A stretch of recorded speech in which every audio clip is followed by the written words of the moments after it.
a couple months behind, so I figured I'd get an early start. I come out to a flat tire on my log splitter. That's only happened once since I've learned about it. So after that, I take all the gas out, then I'll run it to the point where it's clean, then I'll throw some. This is the pile I have going so far. It's not anything spectacular. That maybe a week's worth of wood. Still got a lot more to go. Trying to drag it through all these little, I don't know. Yeah, let's start over again. All right, so I moved the wood pile. Good morning, everybody. Welcome to our channel. I'm Steve, and today I planned on splitting wood. I'm a couple months behind, so I figured I'd get an early start. I come out to a flat tire on my log splitter. Today I'm going to try and reset the bead because I do not feel like taking the tire off. To do that, you'll need an air compressor and a tie-down strap. First things first, I already got the weight off the tire. Next step would be to cargo strap around the tire and try and get the bead as close to possible to where it's supposed to be. So it took me a little while of fighting with the cargo strap, but I finally got it centered. So tighten that down as much as you can go and hope some air goes in the tire. You'll be able to hear the rush of air. Doesn't sound like it's going in.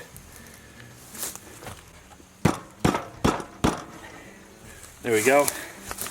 Looks like the spot that was sticking out is reset. The inner part looks solid.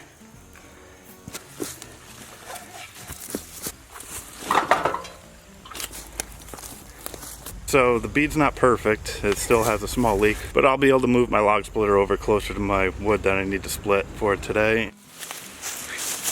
Today I'm going to be catching up on splitting wood for this winter. The wood that I'm splitting has been down and dead, at least for 2 years. It was dead standing for about a year, and we had it cut down because it was near our power line. I couldn't do it myself. So there's some rot on the outside of the wood, but I use my log splitter to scrape that off to minimize the amount of rotting wood that I put in our wood stove. First, I'll show you the log splitter that I use. It's a 27-ton Ariens log splitter with a Subaru motor. Plenty of power, had no problems with it. My only complaint is whoever designed the shutoff valve for the fuel decided to use a metal tube into the gas tank, where if you don't drain the gas all the way down below the hose for the gas, it corrodes and you have to pull it all the way apart and clean out the valve. I use a small drill and do it by hand.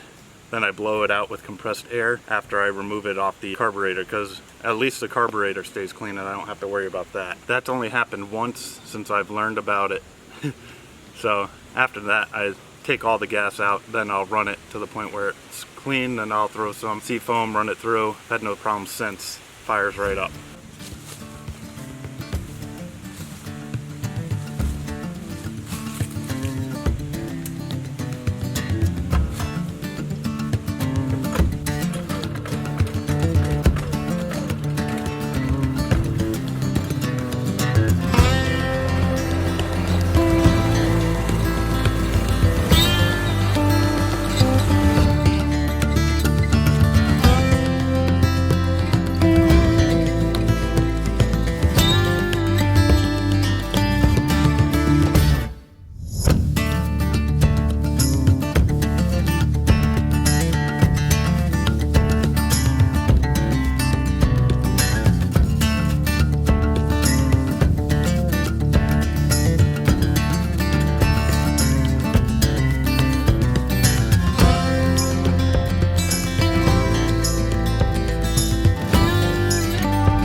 I split all the wood that I had over here to do, so I'm going to bring the log splitter to my next area and throw the wood that I already split into a wheelbarrow and move it over to where I stack and store the wood for the winter. I'm on my last log over here, and it's a little too big for me to pick up. So I'm going to use my splitter vertically, get it to the point where I can manage it, and then I'll go back horizontal to finish it up.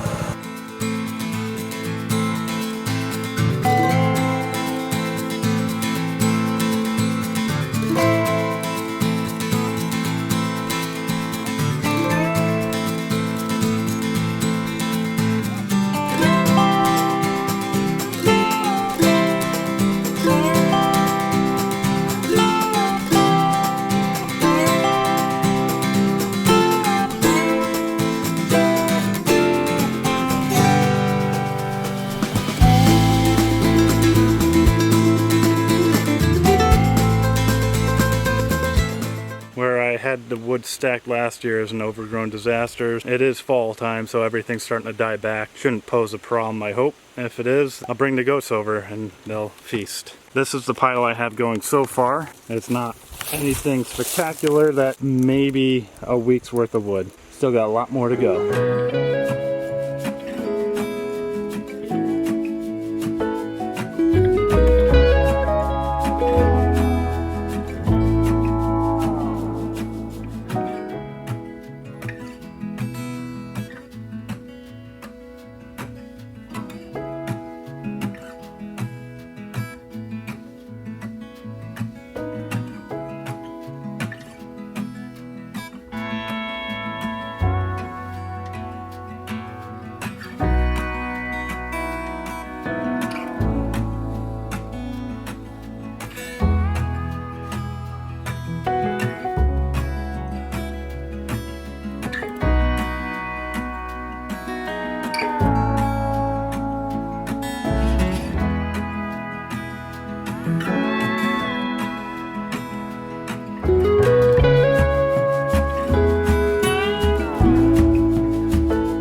Jake?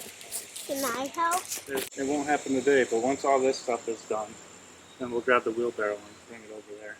So I'm done for the day. Hope you enjoyed the video, and give it a thumbs up. Please consider subscribing. Alright, thank you. Have a good one.